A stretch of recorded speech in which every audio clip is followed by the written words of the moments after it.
জান্নাত কিন্তু ভাগবটোয়ার হয়ে যাচ্ছে ভাই। শুনে অনেক কষ্ট পেয়েছি। এই তালিকায় ঢাকাবাসী নাই। প্রথম যাবে সাতক্ষীরার লোক, পরে যাবে যারা মুহাচিন্তায় বিশ্ব মুসলিম। কোথায় যাবে তারা? এইটা কিন্তু আমার কথা নয়, বুঝবেন না কেউ আমাকে ভুল। মুফতি আমির হামজা বলেছে কথা, শুনে আমিও হয়েছি ব্যাকুল।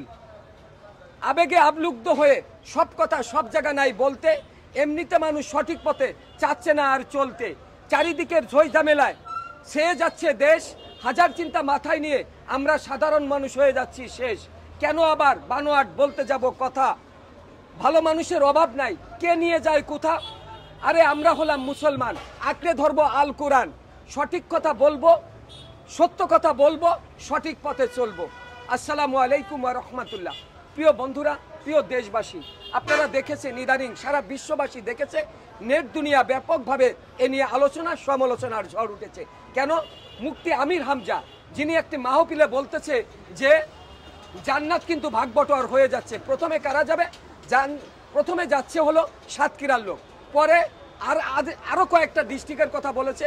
এই তালিকায় কিন্তু পরে আমি বলছি এই তালিকায় ঢাকাবাসী নাই। এখন প্রশ্ন আপনাদের কাছে, বলুন একজন মুফতি সাহেব হয়ে যদি সে এই কথা বলতে পারে যে জান্নাত ভাগবটোয়ার হয়ে যাচ্ছে আর সেই চলে যাচ্ছে সাতক্ষীরার লোক, তাহলে আমরা সাধারণ মানুষ এই সমস্ত কথা নিয়ে কিভাবে চলবে? আর এন্ডা হলো সুনাম ধন্য আন্তর্জাতিক খ্যাতি সম্পন্ন বক্তা, তাদের যদি এই ধরনের কথা বলা হয়, আমরা জানি কোরআন হাদিস থেকে আমরা শুনেছি যারা বড় বড় মাওলানা তারাই বলে থাকেন যে আল্লাহ এবং আল্লাহর রাসূলকে আল্লাহ তাআলা এভাবে বলেছে, হে নবী আপনি আমার কোরআনের থেকে আমি যে কথাগুলো বলবো সেই কথাগুলো আপনি শুধু মানুষের কাছে প্রচার করবেন, এর বাহিরে কোনো কথা বলতে যাবেন না।